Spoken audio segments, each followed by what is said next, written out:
But in today's show, we're going to kind of break down the 2025 quarterback board, just kind of talk about the latest about what we know, dive into some film of some of the top 2025, the top players in 2025 and where things stand. Obviously, we've had some of these kids have been on campus. Notre Dame has been down to see a lot of quarterbacks. Gino Guidugli has been out and about, man, seeing a lot of 2025 quarterbacks. We expect the board to expand over the next couple months if they don't land a commitment. And right now, we don't believe that a commitment is imminent from a 2025 quarterback. One 2025 quarterback is off the board, not just off the Notre Dame board, but off of the 2025 board, that being Cutter Boley, who committed to Kentucky this week and also announced his intention to reclassify to the 2024 class. Big pickup for Kentucky.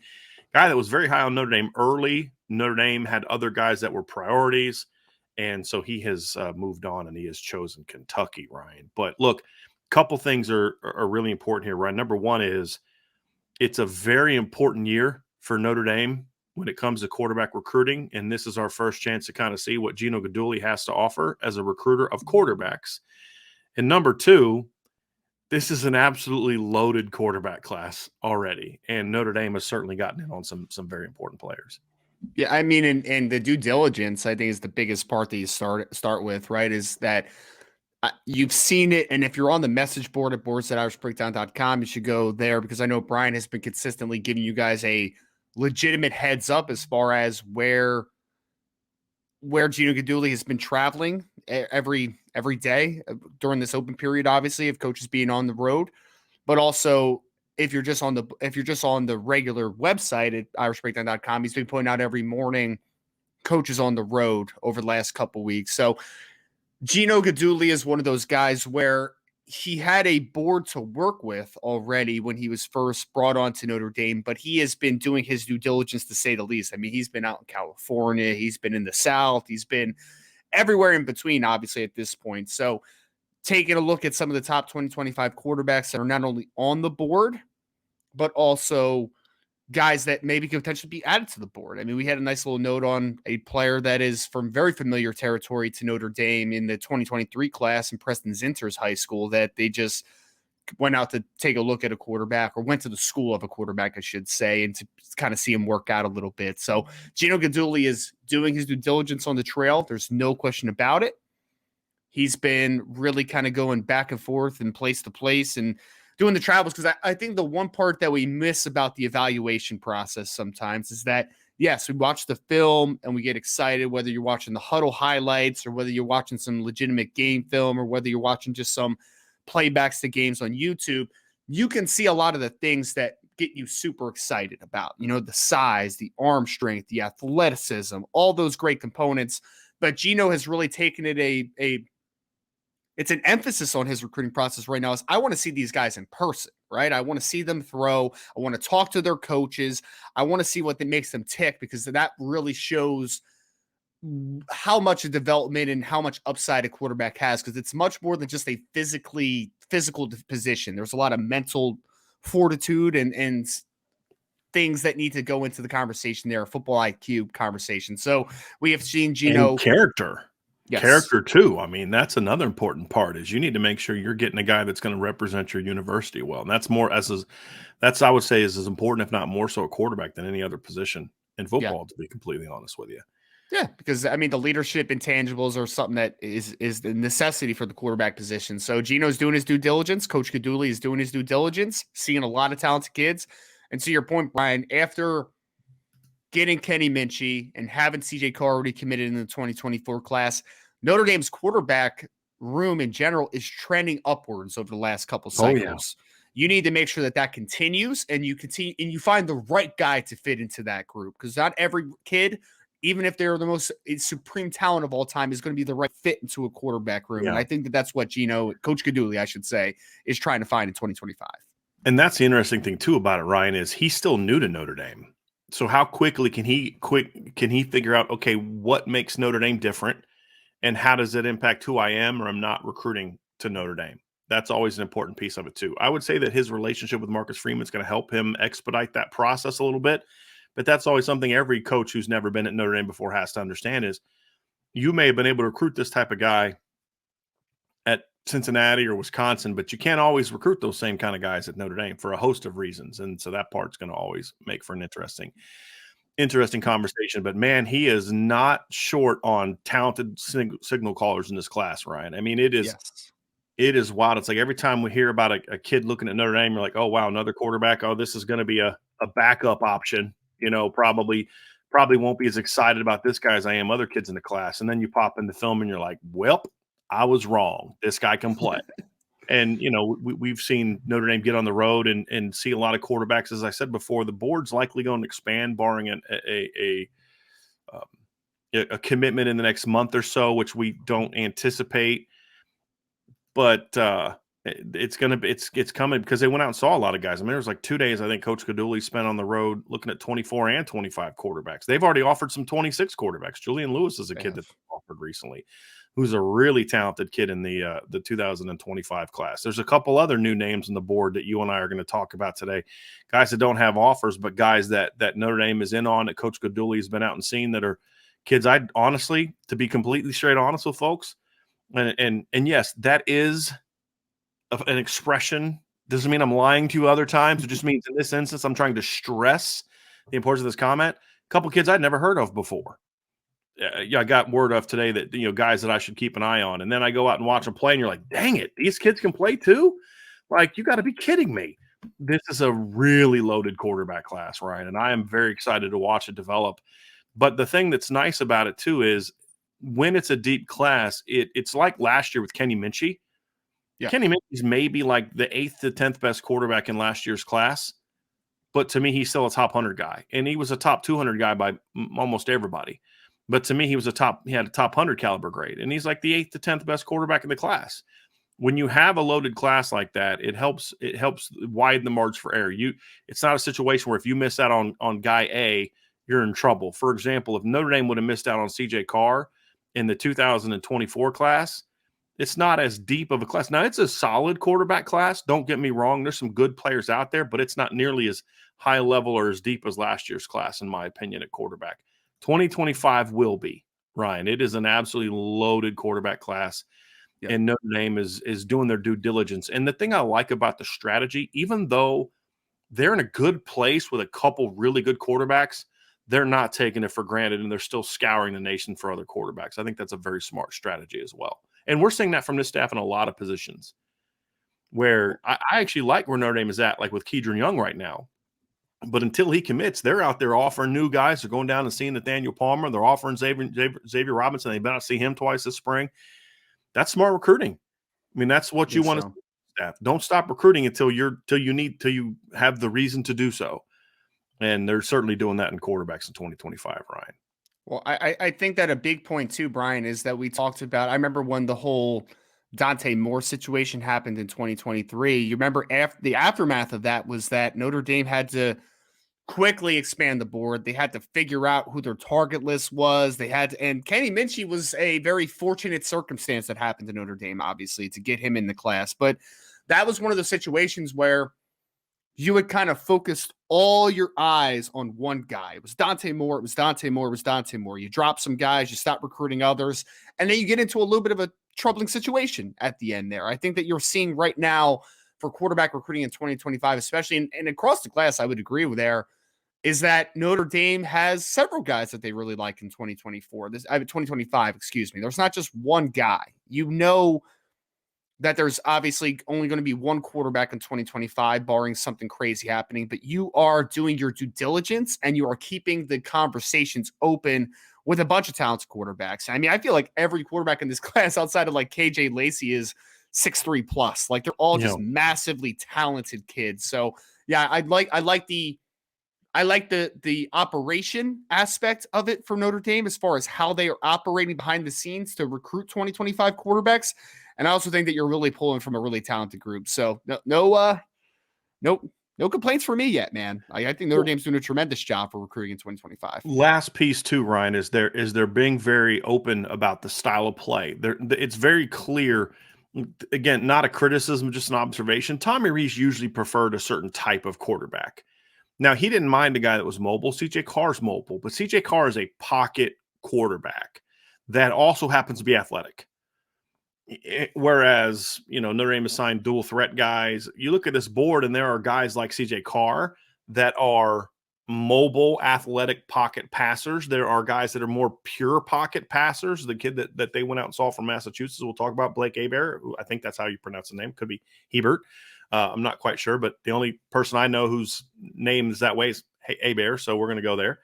But he's a different type of kid. He's not a bad athlete at all, but he's a pocket passer. And then there's guys that are more true dual threats. Guys that are very mobile. We'll talk about a kid from Oklahoma that Notre Dame is keeping an eye on. That's a very, very much a dual threat quarterback, a run throw guy that honestly looks more like Avery Johnson than he does CJ Carr. So I do like that too, Ryan. Is they're open minded to the style of quarterback that they're going to go get. They want a talented player, and then they can sort of adapt the offense to fit him. And I think when you're going to run an offense that utilizes RPOs a lot more, that gives you some flexibility with the type of quarterback you're going to bring in, because you can always alter your read concepts in order to fit a guy who may be more of a pure runner. You can adapt to a Tyler Buckner if you need to, right? And then be completely fine going with a Kenny Minchey the next year, because Kenny Minchey and Tyler Buckner are very different players. Tyler Buckner is a legitimate dual threat quarterback. Kenny Minchey is a pocket quarterback who also happens to be a quality athlete. He's not the athlete CJ Carr is, but he's a quality athlete. Right. And I do like that fact that they're just not zeroing in on, this is the body type, this is the style of play that we want. That's the kind of go, hey, look, we want a dynamic, talented quarterback. And those come in all different shapes and sizes. And that's what they're focused on. I think that's part of the smart strategy as well. Well, I think that is confidence in your coaching staff, right, Brian? Like, that's confidence not only in the play calling, but also in the quarterback development. Like, I don't want to I just don't want to cycle in on one type, because I think that limits your evaluation of a bunch of different other quarterbacks that could be successful. It's just going to look different, right? As long as you get to the end result, that's all that ultimately matters, right? So some guys might get there differently, but it's your job as a quarterback to put guys in the best position possible. So I don't care if it's a 6'5" pure pocket kid, or it's a 6'2" dynamic athlete that is going to utilize his legs a little bit more. As long as you are comfortable with your coaches as far as development and implementation of using those skills, that's all that matters at the end of the day, man. And I think that the best coaches, historically have built off of that, right? Like, what does a Steve Sarkisian quarterback look like, Brian? I think that there's not a true answer to that, right? Like, there is qualities that you need in that system, but he can implement some guys that can run the football a little bit more, guys that you need to move the pocket a little bit more, guys that are more just pure pocket quarterbacks. The best coaches, I think, are guys that understand how to utilize different styles, in my opinion. Yeah, and look at Alabama. Jalen Hurts is different than Tua Tagovailoa, and Tua Tagovailoa is different than Mac Jones, and Mac Jones is a little bit different than Bryce Young. They have very different style of quarterbacks, right? And Steve Sarkisian was part of that conversation, right? He had success with Tua, and he also had success with Mac Jones. You look at what he's done at Texas. They all need to be able to throw from the pocket. But Arch Manning does a lot more running around and playmaking than Quinn Ewers did. You know what I mean? When you look at how he was as a player. And obviously Malik Murphy and Arch are very similar from style of play standpoints. So, and you're also, look, if you can have a quarterback that can move around, even if he's a passer, I think that's important. And I think that's something that we're seeing, not just for Notre Dame focusing on, but we're just seeing more and more of that overall as the game changes. You're seeing a lot more of those guys available. So that's certainly a positive. And it's consistent on the 2025 board. We're going to talk about some guys that are like 6'5", 200 plus pounds. And we're going to talk about some guys that are 6 foot, but they all have that component to their game of, some are more of runners than others, but all of them have the ability to win outside of structure and to extend the pocket. And they can all run the current offense. Some you'll have to, focus on different things than others, but there's nobody that's just like, that guy's nothing like those other guys. I don't know why you would recruit that guy. I still, to this day, have no clue why they recruited Avery Davis as a quarterback. Now, look, I had no problem recruiting Avery Davis, and I would have taken Avery Davis in that class. I thought he was a very good athlete, and you see the projection, you saw what he ended up. I don't think anybody was surprised that he could move somewhere else, but they genuinely thought he was a quarterback. They genuinely played him a quarterback his freshman year. To me, a year of wasted development. Especially when you look at the offense that they ran. You don't want to make those mistakes, and I don't see anybody like that in this year's class. So let's dive in, Ryan, and talk about the quarterbacks on the board. And I think where we're going to start is with Deuce Knight. Deuce Knight, Yeah. obviously, is a name a lot of Notre Dame fans are going to be familiar with. 6'5", 185-pound quarterback from Lucedale, Mississippi, plays at George County High School. Ryan, you've had a chance to talk with Deuce lately. Let's get a little bit into that, and then we'll talk more about Deuce as a prospect. Yeah, I mean, so basically the update on Deuce is that Notre Dame has positioned themselves in a very good spot, in my opinion. This is, if you ask me today, which quarterback is Notre Dame in the best spot with currently, I would say Deuce Knight out of Mississippi. He is a 6'4 plus, 185 pounds is what he was listed at, obviously, end of the season, but he's told me that he's up near now about 198 pounds. And I mean, it's stayed consistent since he took that visit to the unofficial visit a few weeks ago to Notre Dame. It really has been a separating factor for him, his relationship with Gino Guidugli. He mentions him a ton, and he mentions him a ton every single time I talk to the young man, is that just how authentic, energetic, just how good of a person that Gino Guidugli is. So I think that relationship is really bolstered and really been able to gain more momentum even after the visit. And right now, I mean, he mentioned to me Notre Dame, he mentioned Tennessee, he mentioned Ole Miss, he mentioned University of Washington. I think that right now, Notre Dame and Tennessee are probably the two leaders near the top, but Ole Miss is obviously a sneaky team, especially for an in-state player. So I think that that's probably the top right now. Deuce has been consistent with me that he would like to make a decision sometime in the early summer. So he's kind of leave it a little bit open-ended as far as when he wants to make it, as far as setting an official date. But I do think that that is one where he's probably the next quarterback to make a decision for sure, as of right now, at least more of a firm timeline. And I think that Notre Dame is going to be in it until the very end. I really do. Again, Tennessee, Ole Miss, Notre Dame. It's in no particular order right now either. And if they were able to get a guy like a Deuce Knight, I texted Brian this yesterday, but Notre Dame, the last they got a cornerback out of in the 2019 class out of Caleb Mississippi. Offord. Caleb Offord. Before that, they had not signed a kid out of Mississippi since 1996. So that is not a Who was that's that? not a Do you place. remember? That wasn't Jarius Jackson, was it? No, Jarius Jackson was 1995 class. So 1 year before that, they had a 96 kid whose name I'd never heard before. So I don't know if he panned out at Notre Dame or not. So yeah, but I mean, regardless, Mississippi is not a place that Notre Dame has had any. I mean, and not that they haven't had any success in, they just haven't frequented that state much, right? Like they just haven't.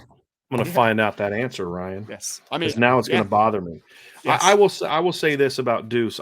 Obviously we like where Notre Dame is right now, but I do think that there's still work to be done. I think Tennessee is a team that for me concerns me a little bit, and this is one of those ones where normally I like when a kid makes a decision early. But I'll be completely honest with you, Ryan. I won't be necessarily heartbroken if Deuce decides he doesn't want to make a decision this summer, unless, of course, it's Notre Dame.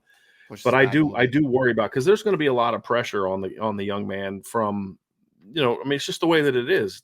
There's usually a lot of pressure to stay in the South. That's just the reality of it, and so that concerns me a little bit. But also because of the offense that Tennessee plays. If you're Deuce Knight right now with what Notre Dame is telling you, it's all theory. This is what we're going to do. It's not really what you see. Now, the good thing is he was able to be at a practice and saw firsthand, Notre Dame throwing the ball down the field. But he was a practice at one of those blitz practices, so they didn't really necessarily throw the ball down the field as much as, like, let's say, the blue gold game. Right. And so that's a little bit concerning for me, just because right now, I mean, Tennessee can say, well, just look what we did. Not look what we're going to do, but just look what we did. And Notre Dame can't necessarily do that. So that's my only concern when I look at just really diving into what his decision might be.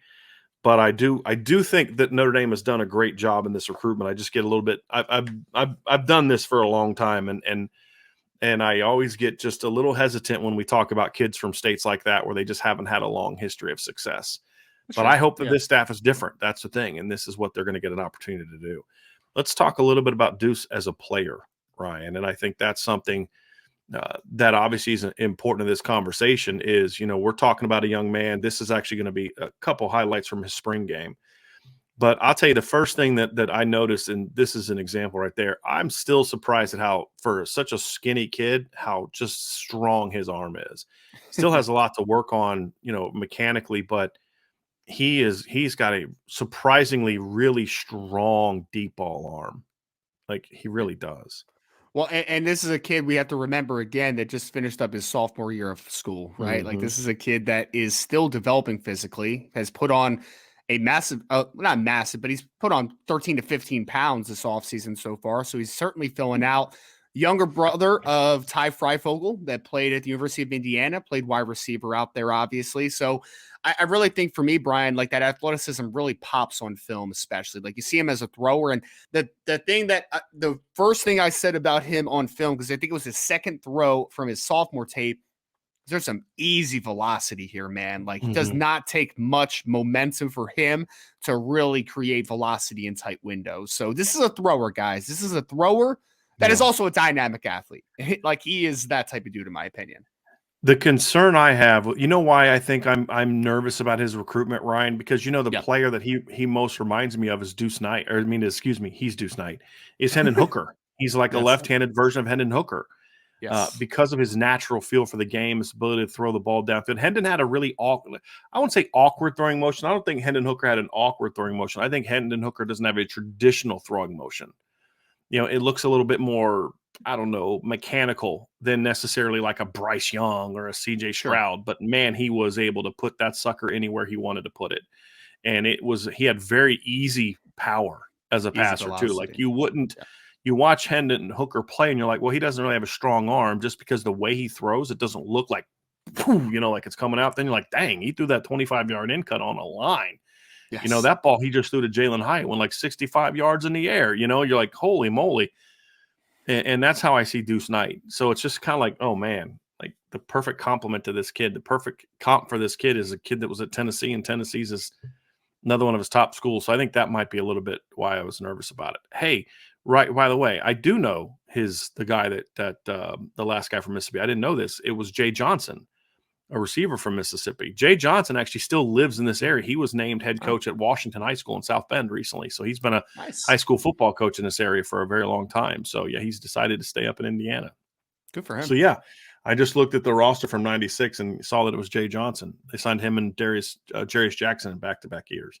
Yes, he So that did. would be good. And I think there's another part to this conversation too, and it's going to be the same. It's going to be the same when we get to the KJ Lacey conversation. Is Mississippi and Alabama are very talented states. Alabama especially is really growing as a state when it comes to producing top players, and Alabama can't sign them all and doesn't sign them all because they can't afford to bring in everybody because contrary to popular opinion, teams can't just sign everyone and figure it out, right? They actually have to make decisions on stopping their recruiting classes at some point in time from a number standpoint.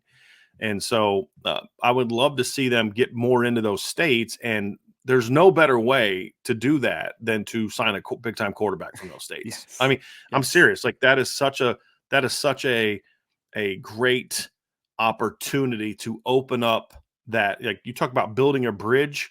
There's no better way to build a bridge than with a big time quarterback from a state that you're not normally real successful in. And Deuce is an example of that as well.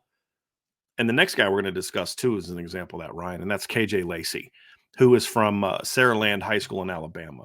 It is wild to see how much the state of Alabama. It's always been a good state when it comes to producing talented players, but it has really taken off. And I think part of it is not so much that they're producing more players. That's part of it, but it's also about how they're just being recognized finally as good players, where you'd see these 3-star kids from Alabama go to Auburn, go to Alabama, go somewhere like that, and then all of a sudden they're like, wow, this guy's really good. Where he'd come from? Well, he was always that good. You didn't pay attention to the state of Alabama. Sure. Now that Alabama's been so dominant, they get so many players. You're getting more and more love from there, and they also are producing more on average, per capita, whatever the case may be.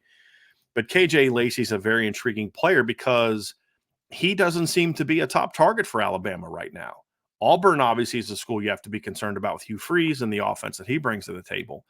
But the fact that Alabama is not on KJ Lacey right now really hard does give Notre Dame a little bit of a window, Ryan, when it comes to getting involved with him. And they offered him early.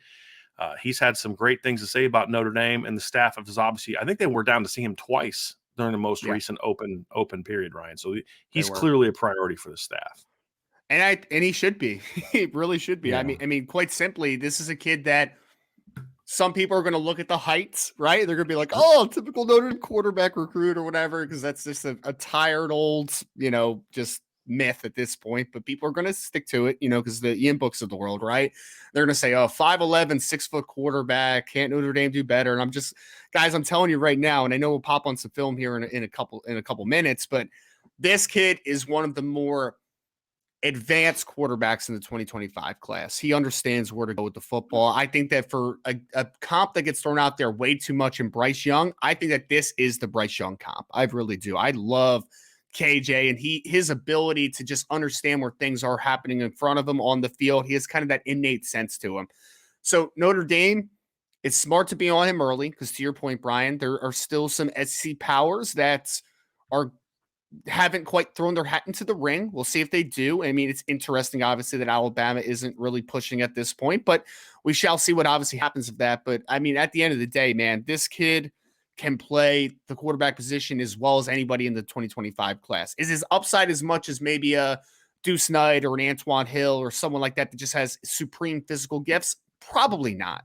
But his baseline, his floor for him, despite him being a smaller quarterback, is so impressive in a guy like a KJ Lacey. So yes, getting a kid out of Alabama is not going to be an easy task. And you have to get him obviously on campus is the big point that you want because he has never been on campus at Notre Dame. But if they are, then anything's possible. We talk about that. Anytime you get a kid on campus, possibilities start opening a little bit. So Mm-hmm. unrealistic, obviously, at this point with where he's from and getting him out of the South. But KJ Lacey is a really talented kid, man. And I'm glad Notre Dame's recruiting him because there is just some things on film you watch of him, you're like, I can't really teach a kid that. Like either they have that or they don't. And he has some innate ability to play football, man. He really sees the field at an advanced level for his age. The thing about him, Ryan, is I think you mentioned this, but the I hate lazy comps, right? And sometimes I feel like there are certain players that just make it every time there's a 6-foot quarterback, you're going to compare him to Bryce Young, and it's lazy.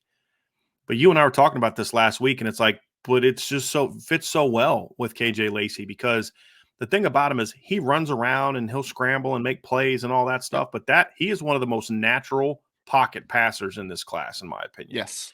Yep. And if it wasn't for the fact that he was 6 feet, I mean, he's listed at 6'1". I don't know if he's 6'1". I mean, 6'1", he's yeah. he's short, just like Bryce Young was once listed at 6'1". And then he goes to the combine and you realize, wow, he shrunk an inch and a half since he was a senior in high school. No, he didn't. He was never 6'1". I don't know if he's that tall, but man, it just we're talking about sophomore film. The timing and anticipation in which he throws the ball, his feel for the game, the way he goes through his reads for a sophomore, the effortless nature in which he throws, his accuracy is as good as you're going to see in the sophomore. The only thing, quote unquote, not to like is his size. But again, he's actually pretty thick for a sophomore that's only 6 feet tall. He's got a good frame. He's already his frame to me is better than what Bryce Young's was at the same age or even as a senior. So that's a good sign. But man, this kid is an impressive player. Will Notre Dame be able to get him out of the state of Alabama or more so out of the South? We'll see. Long way to go on that, but he's definitely worth it, Ryan. And I'll tell you another guy that he reminds me a lot of, not quite the runner, but if you're someone who wants a Notre Dame comp, a guy that reminds me a lot of is Everett Golson coming out of high school. In that Everett just had a bazooka for an arm. Everett had one of the best arms I've ever seen. And could like that throw right there, Ryan. That is an absolute dart. And he's thrown it off of I said I wasn't going to rewind film. I knew I was going to lie as soon as I got to this kid's film. This is from the 27-yard line. He throws a 20-yard far hash out throw, fading away, and the ball is on an absolute line. This is one of the most impressive throws I've ever seen. And look at the ball placement. This is absurd, Ryan. Like this kid's special, Ryan. This kid is really special. This is a 5-star player in my opinion. I mean, this kid's unreal. I love this kid's film.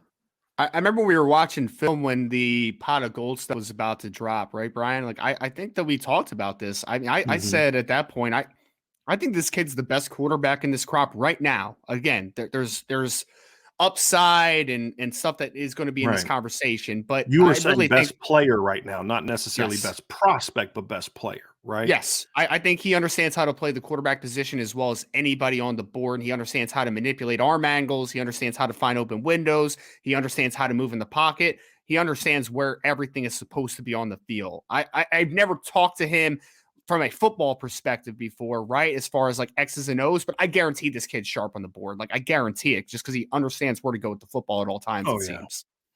You can, I mean, there's certain things you can tell Ryan, like right there, his first read's taken away and he just immediately goes into make a play mode. I mean, he's a really impressive kid.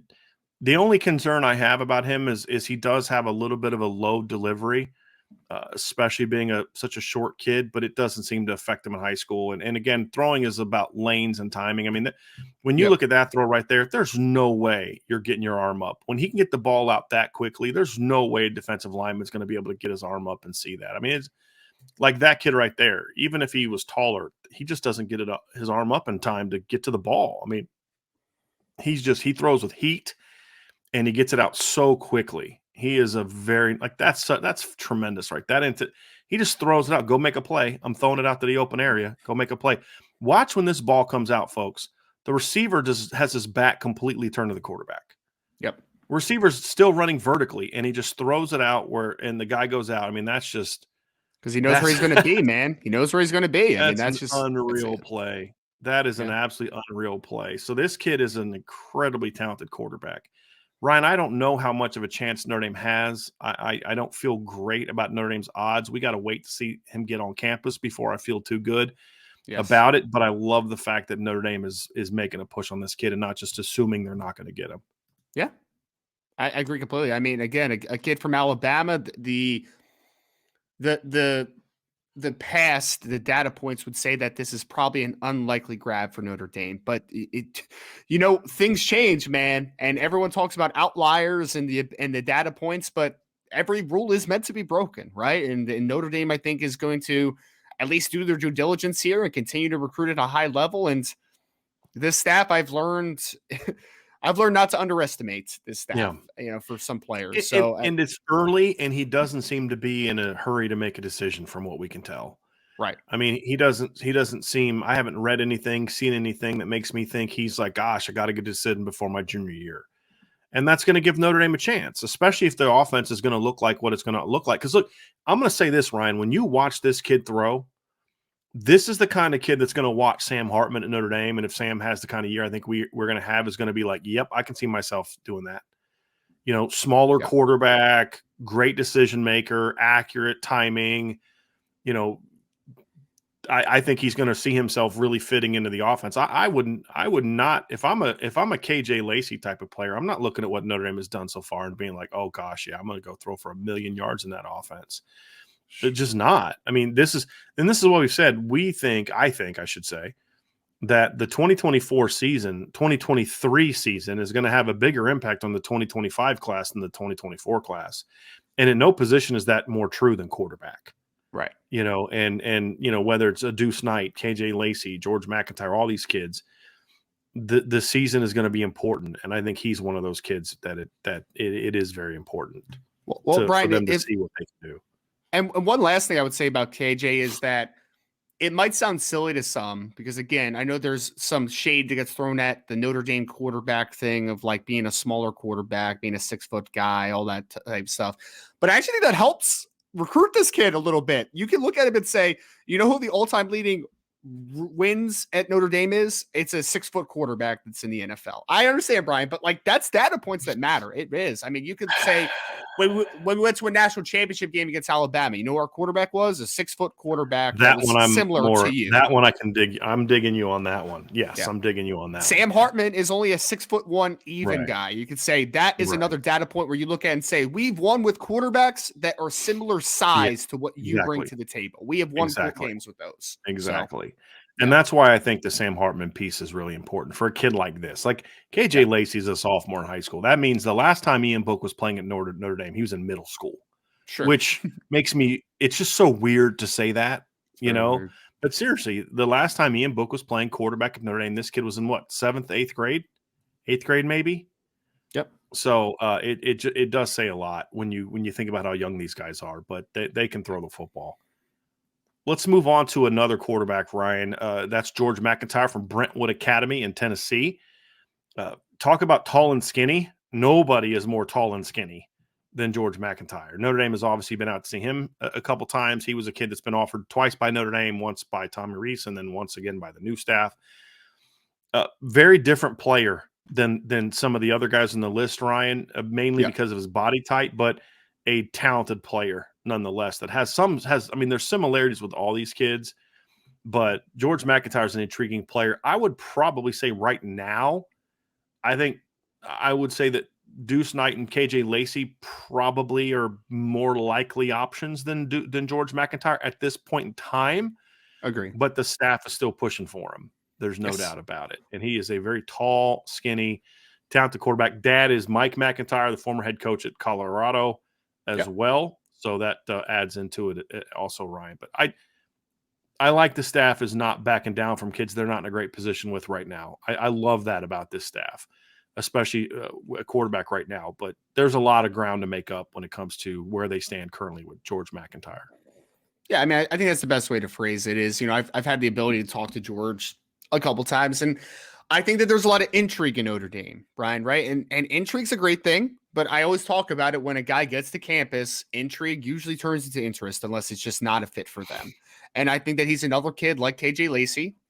You need to try to get up to campus to be able to see it. I mean, we were, like the Deuce Knight situation, right? Where you're like, Deuce Light is interested in Notre Dame or has intrigue in Notre Dame, but then he goes to the visit. You're like, oh, okay, there's interest there now. Like there's legitimate interest. I feel like it's the same type of thing because he's his dad's been all over. So, he's been kind of all over the place a little bit, but he's a Tennessee kid. His dad is now a coach in Florida, a college coach in Florida. So like there's Southern roots here. Florida Atlantic or Florida International, one of those two, right? I think it is Florida Atlantic, but do not quote me on that, but I think it's Florida Atlantic. Almost positive that it is. But yes. Yeah, he's Florida International. Florida International. Okay. I'm wrong. He's the head coach of Florida International. I couldn't remember. Those two kind of get the same to me, but he is now going into his second year at Florida International. Yeah. So I mean, he's got his Southern roots, right? I mean, he's obviously his dad is coaching in Florida. He goes to high school in Tennessee. But at the end of the day, I feel like I had it. Dad was the coordinator at Memphis.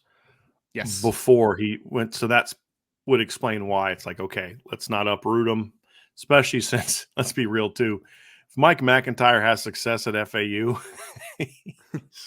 he's not going to be there very long. No. Let's be honest about that. So no need to uproot your kid if you're not, if you're definitely not like, hey, I'm a lifer at this place. Yeah. Sorry, I just wanted to interject that a little bit. You're fine, man. You're not going to Florida International to retire, to your point. Like, that's not why you're doing it. So, I mean, I think that's a perfect way to put in. Again, you need to try to get him up to campus. He is a really interesting player on the field. I'm actually excited to look at his film, Brian, because I feel like there's assumptions that get made. You're like, this is 6'5", white quarterback.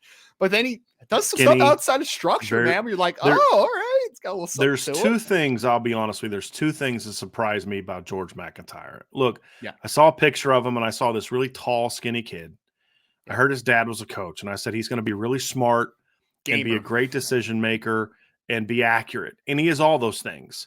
Yes. What I also thought, okay, so that stuff I was right on my assumptions. What I also thought was probably not overly athletic and probably doesn't have a very good arm because of he's just so dang skinny. This kid has an absolute rocket for an arm. Now, right now, his arm strength is more about the deep ball than it is so much on like a 25-yard out cut like KJ Lacey. Yep. That'll come as he fills out. But he has very easy downfield vertical throwing ability. And he's not a runner. He's a pocket passer, but he can move in the pocket. You know what I mean? Like he can buy time and move in the pocket and do those type of things. And I think he's going to get even more athletic as he fills out and gets stronger. But he is a very, very natural thrower of the football, Ryan, and surprisingly has a really strong arm. Like this throw right here. Watch this one. Like you're just like he just flicks it like 30 yards. Bam, no problem. Just flicks it. Then he had a deep ball earlier from about the same spot that went almost 50. That's another one. Very easy throw. Now, his arm is not as strong as KJ Lacey's at this point in time, I don't know if it's quite as strong as Deuce Knight's, but he can control it a little bit more than Deuce can right now. That's the thing I'll say. But his arm is going to get a lot stronger, especially on the 30-yard and in stuff, Ryan, as he fills Yep. out and gets in the weight room and stops being so skinny, which, that'll probably start happening over the next 2 years. Yes. I mean, again, because he's a sophomore in high school, the maturation is going to happen naturally. Because Brian, I remember when I first saw his name, I was like, oh, Mike McIntyre's son. I was like, this kid's going to be Kyle Shermer, right? Like that was kind of the same thing. Remember him and they played for Vanderbilt. Like he was a really smart kid, accurate, but just didn't have great physical tools. This kid, McIntyre, has really good physical tools.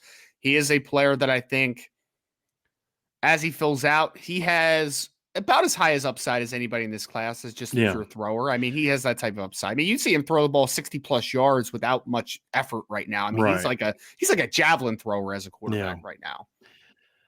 Here's my only concern with George McIntyre. It's the only one that I have. Yep. I think that there gets a point in time, and some people are going to disagree with me on this, and I understand it. I think there gets a point in time where quarterback can be too tall. And right now, that's not a problem with George at all. He's fine. He's 6'5"-ish. But if you look at him, he's very long-legged, and I'm concerned that he might grow a few more inches. He almost kind of looks like a small forward that's like 6'4", 6'5" as a sophomore and ends up being 6'8", 6'9". That's my only concern. If he stays in the 6'6" or so range, I have no problem with that. But that's a minor concern, and that's probably more NFL related than it is college related, to be completely honest with you. So, but this kid, again, good feel, all that stuff that you'd expect from a coach's kid, but his skills there. I would probably put him, like if I'm ranking the quarterbacks, I'd probably put him number 4 on the list of guys that I like as far as current talent plus projection, but he's still a 5-star. Which, again, speaks to just how loaded this quarterback class is, Ryan. I view him as a 5-star quarterback for a sophomore. Now, he's got to continue developing and all that stuff, but he's a 5-star sophomore, as is Deuce, as is Lacey, as is Bryce Underwood, who we'll briefly talk about here in a second. Yeah. I mean, he's exceptionally talented. I mean, just to talk about the depth of this class, Brian, like there are several kids that Notre Dame has either been out to see or have visited Notre Dame in the past where I'm like, it kid probably gets an offer in recent years, but it's just the fact of the depth of this class is just really impressive. Mm-hmm. The other thing too is he gets pressured a lot more than the other quarterbacks in the class. Like he's constantly throwing off his back foot, having to scramble around. So you do get to see that a lot. Because if he was like playing, like you see an example right there, if he was playing at a school where he was just free all the time and not getting pressured, I would wonder about his pocket presence and mobility and all that kind of stuff. But he is constantly under duress in high school.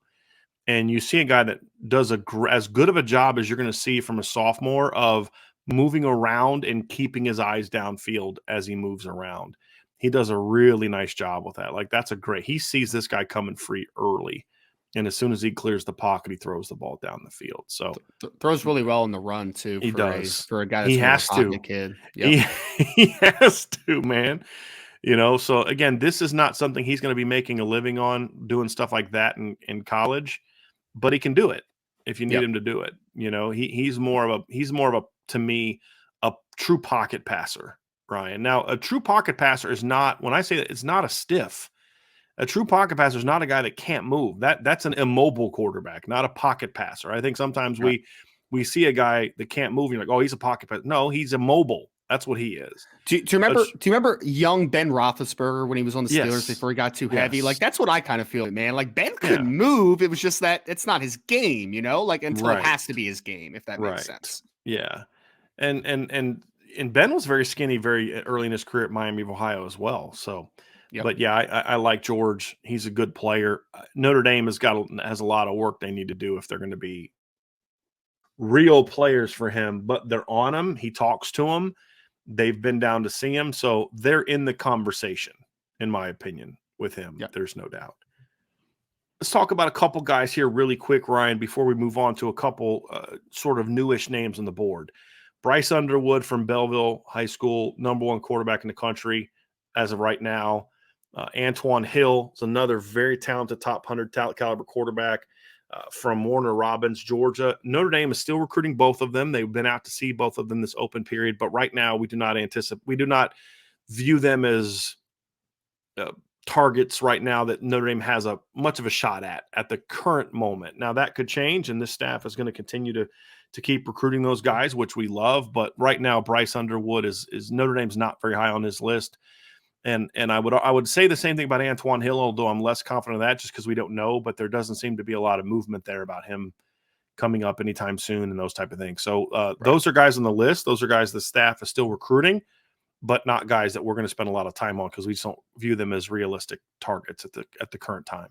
Yeah, I think a lot of the conversation about Bryce Underwood is everyone and their mother is recruiting Bryce Underwood. I mean, this kid is, in my opinion, he is the best combination of ceiling and floor in this class. When you take both into conversation, I think that he is the best quarterback in this class, especially when you take both those in the conversation. Just everybody's going to be after him. I mean, everybody is after him. That's kind of where you are with it. Antoine Hill is incredibly toolsy. Yes. On Bryce too. I don't think the fact that that CJ Carr is at Notre Dame, it's going to impact Bryce Underwood more than it's going to impact most other quarterbacks because he, of all people, knows how good CJ Carr is. Sure.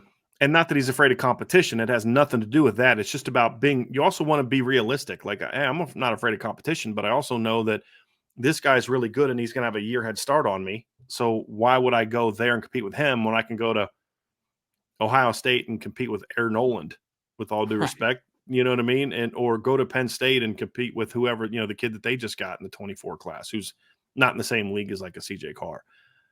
I just think that would make a lot more sense. And so that's another reason why I don't think Notre Dame's in a great place here. But back to, I just want to get that point in there before we moved away from him and get to Antoine Hill. No, you're good. Yeah, I mean, it's a good point to add. I mean, but for Antoine Hill, I mean, this is a kid that is listed at 6'5", 215 pounds. He is that Cam Newton-esque style of player where this kid's going to be 6'5", 240 pounds before you know it. Like, he's going to be one of those Anthony Richardson, Cam Newton type of clones as far as the body type perspective, because he's still skinny and he's already 215 pounds. Like, he's going to be a massive, massive kid, strong arm, really good athlete. A lot of development that needs to happen with an Antoine Hill. And I mean, every time I talk to Antoine, he says the right things, but it's one of those other situations where it's like, get to campus and then we'll see if stuff actually happens after that. And if you're someone who likes comps, I mean, it is so easy to make this one, but it's hard not to see a kid that think Anthony Richardson. Now, he's not quite the dynamic athlete that Anthony is, and he's not nearly as thick as Anthony was, but their raw ability to me is very similar. Yes. When I look at these two kids, very raw. This kid, like you said, Ryan, has an absolute bazooka for an arm. And I'm watching his highlights here for a second. He throws a pass from the 15-yard line, his own 15, and the other guy catches it at about the other 32. From the far hash to the other numbers. That is a cannon. Decent arm, man. Decent arm. Very raw as a player. Again, sophomore, right? Yeah. He's the one to me that I could say I could see him making the biggest jump over the next 2 years of all these quarterbacks. Him and Deuce, to me, probably are the two that could make the biggest jumps. Like George McIntyre is going to make a jump physically the next 2 years. Yep. Deuce and Antoine are not only going to make jumps physically, but they're also going to make jumps mechanically as well. And that's what's going to, I think, could cause them to really take off. Like KJ Lacey, other than him just physically maturing, I don't know how much better he's going to get. Now, that's fine because right now he's still really flipping good.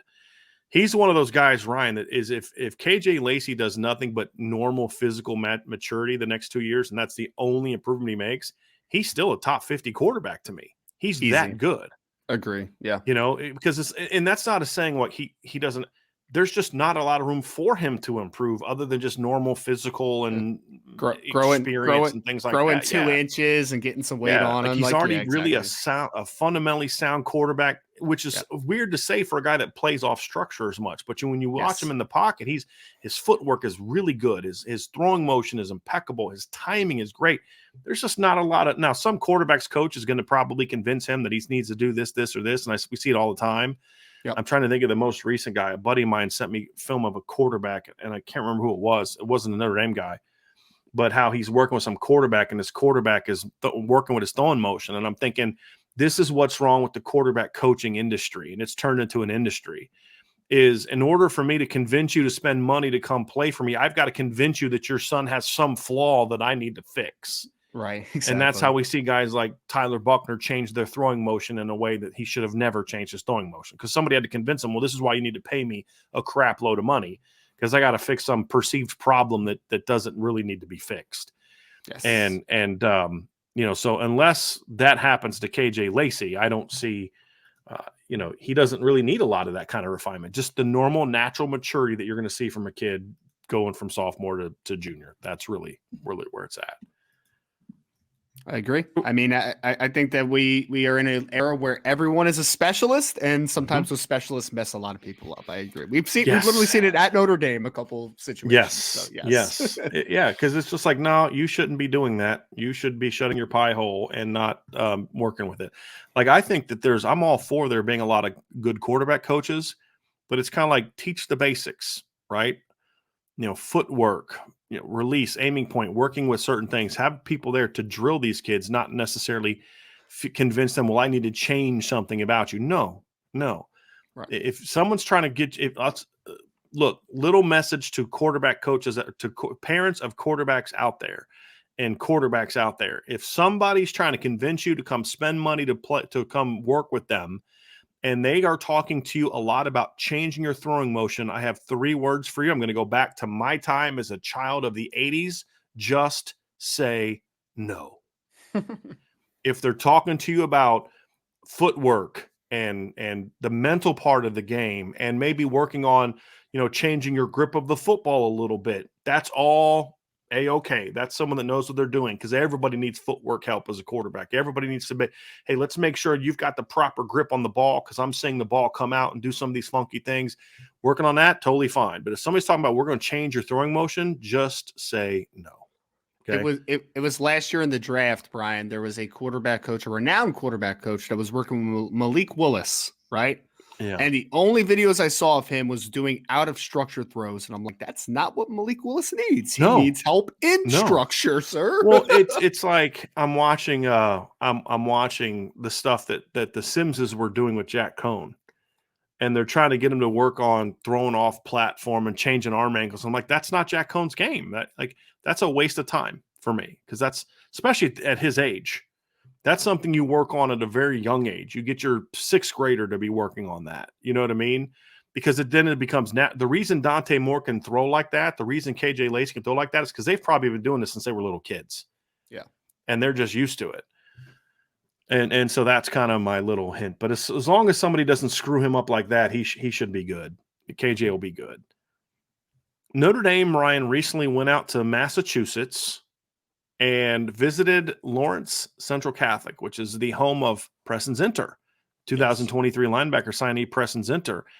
And they have a quarterback there, Ryan, named Blake Hebert. It could be Hebert. We don't know. We'll as soon as we get the real pronunciation for that, we will say it. But Blake is a guy, Ryan, that I heard about him. And again, everybody makes first assumptions, right? We all have a first impression. I'm thinking Massachusetts private school, not a guy that I've heard of before. Okay, let's see. Let's pop in the film. And then it took me about 3 or 4 throws, and I was like, yep. I can dig it. This kid can play. Brian, you had a chance to speak with Blake recently. Yep. How'd that go? What did you learn about him and his interest in Notre Dame and those type of things? I mean, I think he has high interest in Notre Dame. He kind of talked a little bit about, what he knows of the program is great football, great academics, kind of the best of both worlds. You mentioned that. Obviously, he had been at least introduced a little bit when Preston Zinter was being recruited, as far as what Notre Dame stands for. And he is a young man that I know Notre Dame wants to come up to South Bend to be able to take the tour and do all that type of stuff. And it's something that he's very open to and something that he wants to do. So he has not been extended an offer by Notre Dame. This is merely another player to keep a close eye on, and who knows what could happen. But this is not a scrub by any. I mean, No, he's a good. Well, I know one service already has him as a top 100 player. Like 60 something overall. Yeah. Yeah. Yeah. And he's got legit offer lists too. Like it's a good offer list that's expanding. Like he's got some guy, like he's legit Power 5 programs have been offering him already. He's got double digit offers. So this is a talented kid, and he has Penn State just offered him too. So I'm going to say it right now. If Notre Dame wants to be involved with this kid moving forward, they're going to need to offer somewhat soon. I think the concern that I would have, Ryan, is you got to be careful offering a kid that you think you may be able to get right now if you're still not sure who you want. Exactly. Yeah. And like they knew that when they offered Deuce Knight and George McIntyre, KJ Lacey, they weren't going to commit on the spot. There's going to be a process. Right. But you needed to do that. I think you don't know enough about this kid to know that he won't want to commit right away. And that's terrible when you offer a kid and then he wants to commit and you got to say no. Yes. But unless you think he's going to commit right away, I would get involved with him. I would get him offered soon. I would try to get him on campus in June and probably get an offer out to him at that, unless you think he's going to commit soon. But honestly, if they decided that they wanted to take this kid, I don't know that I would have a lot to say about it, Ryan. I mean, we'll pop into film. Let's just pop into film and take a peek at this kid. But he is a pocket passer, all right? Yes. He's a guy that's going to be a pocket passer. But I see a kid with a really, really live arm, Ryan, just a really natural throw of the football, really quick. He's got a little bit of a dip in his release, but it's really quick. Yes. And I don't love that dip. I would never teach it, but I wouldn't change it as long as it's accurate. But look how just easily the ball jumps out of his hand right there. I mean, that's a 50-yard throw that he makes with not a lot of effort, and it gets up and gets – you've heard me say this before, Ryan. I say I like a deep ball that gets up and gets down quickly. This is exactly what I'm talking about. There's no floating here. This ball gets up and down in a hurry. And why is that important? The longer the ball stays in the air, I don't care how far it's going, the more time there is for defenders to get to the football. When you can get that sucker up and down in a hurry, it makes it a lot harder for guys to get to the football.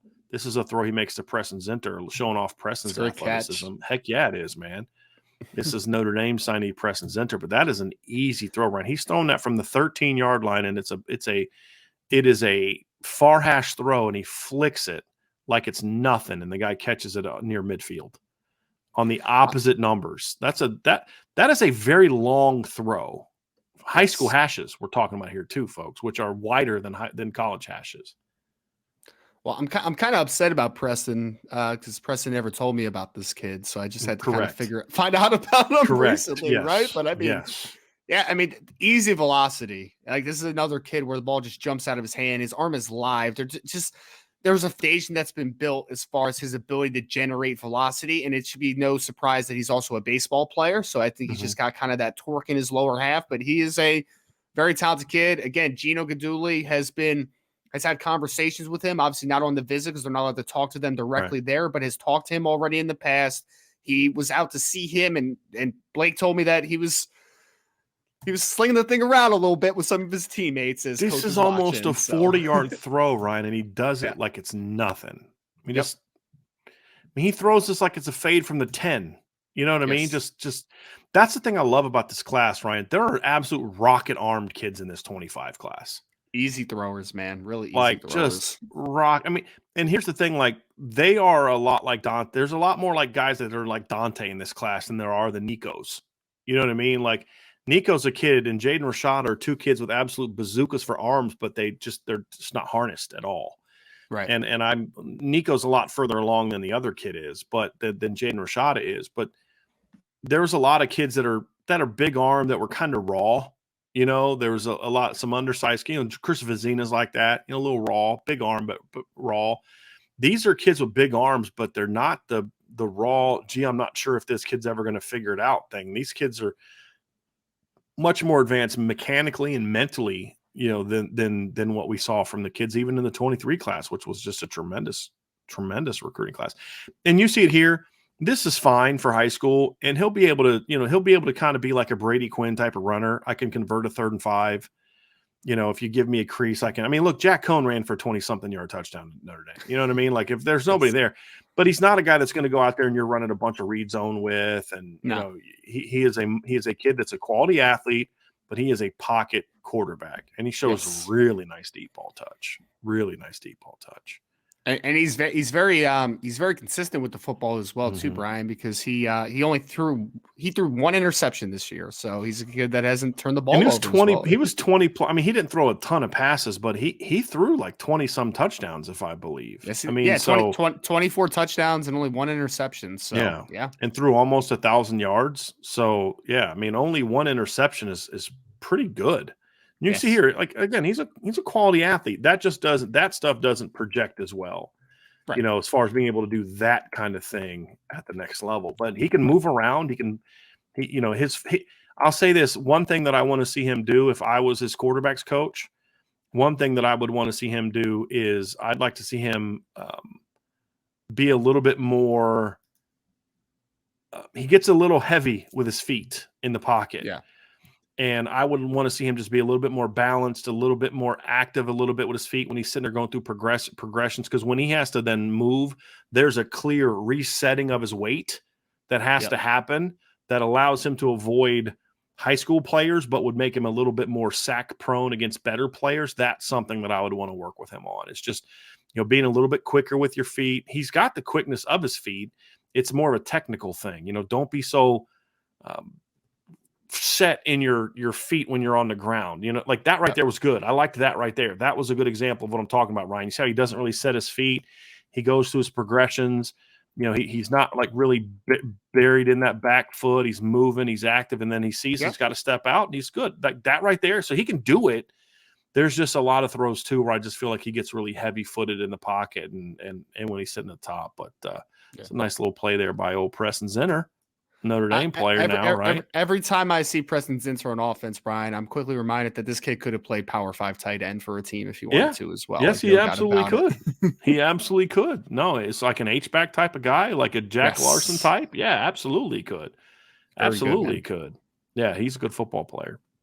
So this is a guy, Ryan, that Notre Dame fans are going to want to learn a little bit more about and keep an eye on. I hope that they're able to get him on campus at some point in time this summer.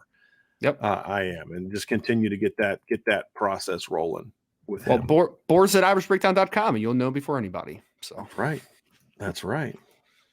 There's another young man, Ryan, that Notre Dame is. I believe they've been out to see this during this recent open period, and a guy that Notre Dame is also involved in. There's a couple we're going to talk about here as we wrap this up. One is Carter Smith from Florida. He's from Fort Myers, Florida, goes to Bishop Verrett High School. I do know that Notre Dame was down there this spring, and I know that Coach Gaduli was down there looking at 2025 quarterbacks. I didn't know who they were at the time. We have a better idea of now who they were, and one of them was Carter Smith, who is a kind of a new name to the board, Ryan, not a guy with an offer. Obviously, they can't talk to these kids face-to-face when they're down there, but they did all their homework, talked to people about him, and obviously let the folks know there to make sure that Carter knew that there was some interest. So not a very highly ranked guy, Ryan. If you look at the rankings for Carter Smith, he's not a guy that right now is, I think the only one that I looked at was like Rivals, and they have not even given him a ranking. I'm going to the On3 thing now to see what they have him. So it looks like actually On3 is a trip. They have some weird rankings.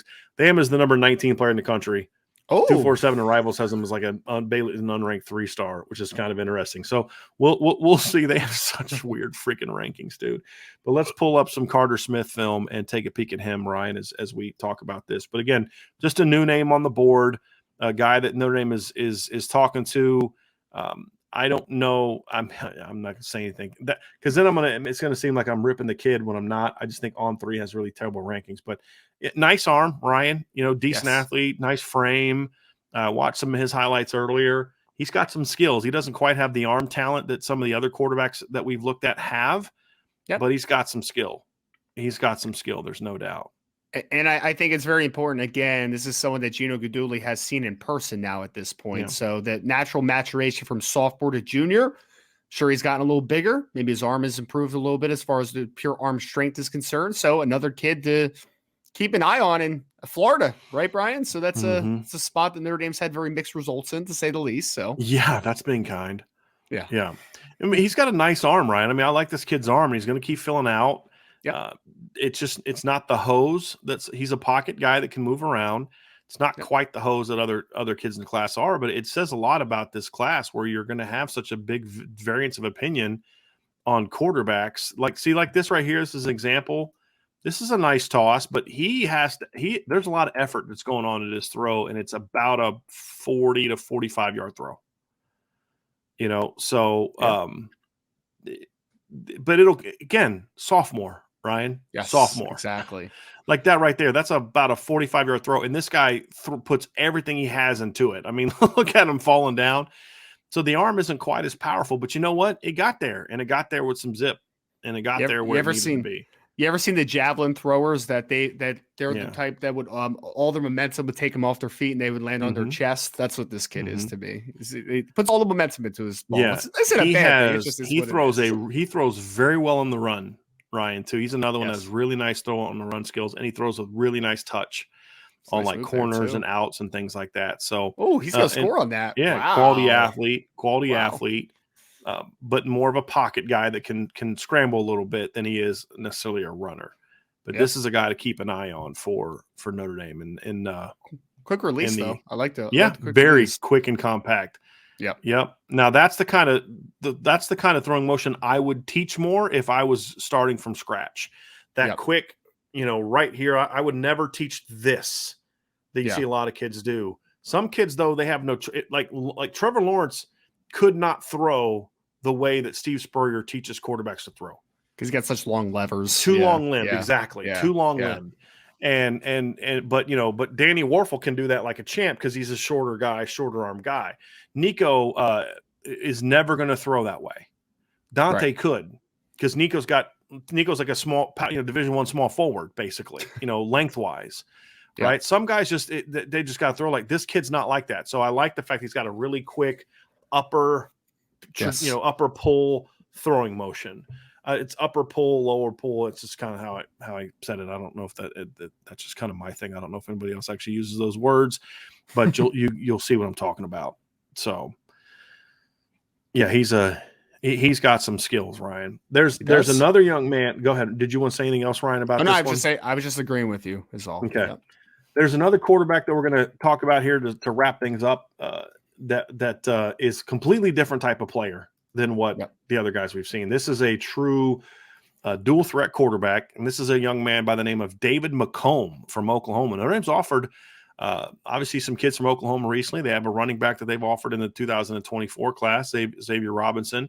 David McComb, I do not believe has a Notre Dame offer as of right now, but he's definitely a guy that Notre Dame is doing their homework on and has expressed some interest in. So he's another guy to keep an eye on here, and we're going to watch a little bit of film of David McComb, Ryan. And the thing that you'll see is this is the kid that I was saying earlier to me is more Avery Johnson than he is Kenny Minchie as a player. Right. You know what I mean? He's a bit of a gunslinger, and he's a pretty good athlete, and he's a pretty good runner. He's not the athlete that Avery Johnson was. But style of play-wise, he's much more similar to that than he is some of the drop-back guys we've seen in this class. But really live arm for a smaller guy. He's listed as 6'3", 215. I'd have to see a picture. He doesn't look like that on film to me. He does not. But he's got a really live arm, and he's a pretty good athlete too, in my opinion. It's a little looser mechanically than a couple of the guys that we've talked about. I think it's a little bit more. That throw right there is a perfect example. Watch how fluid this throwing motion is. This is really easy. Bam. Yep. Real quick. Really quick. The ball gets out there now. That's not an easy throw from the far numbers to the back hash. Yeah, that's a far throw. But this kid's a legit runner, Ryan. Yes, he is. He's a legit runner. And decently developed frame for a kid his age too, right? Yeah. Like maybe it's not 6'3", but he's got a decently filled out frame for a kid his age, which is very interesting. And another kid that has some easy velocity on the ball, right? Like he doesn't need to put a ton out there to just get it out. Yeah. Which is great. A lot of kids like this and like that in this class. Like this is Yes. just a really natural 15 to 18-yard outcut that he just throws with ease. Yep. Just bam, just get his ball placement needs a little bit of work relative to some of the other quarterbacks. I was noticing that a little bit, Ryan, but it's not by much. It's not like he's way off. It's just not No. quite as precise as some of those other guys. But I really like his running ability that he brings to the table. It reminds me, he's not as dynamic of an athlete as Tyler Buckner was, but just running style. Because Tyler's not real. Tyler's more athletic than he is fast. Yeah. And this kid is not as dynamic athletically as Tyler is, but he reminds me of some of the things that Tyler could. I love this throw right here. Gets to his top speed quickly, Yeah. more than like second, third gear type of kid. Yeah, Has some shiftiness to him for a thicker built kid, because Tyler's a pretty thickly built kid too. He is. But yeah, this kid's like, that's a really nice athletic move right there. So he's an interesting player, Ryan, and definitely another guy to keep an eye on. So now we've talked about kids from Michigan, Tennessee, Florida, Oklahoma. I mean, again, if you want proof that Coach Gadouli's doing his due diligence, I think there's some proof in the pudding on this one. I'm waiting to see them offer a kid from California, but right now it's the list that we've talked about today: Mississippi, Tennessee, Alabama, Michigan, Georgia, Massachusetts, Florida, and Oklahoma. Yeah. So we're waiting on Texas and California to get on the board, but yeah, there's a lot of guys. So this is David McComb. No West Coast love. No, not yet, man. Not yet. It would seem, and I know he spent some time out there, so I think we'll see something. We'll see that happen here soon enough. But yeah, we'll see. But that's David McComb from Memorial High School in Edmond, Oklahoma.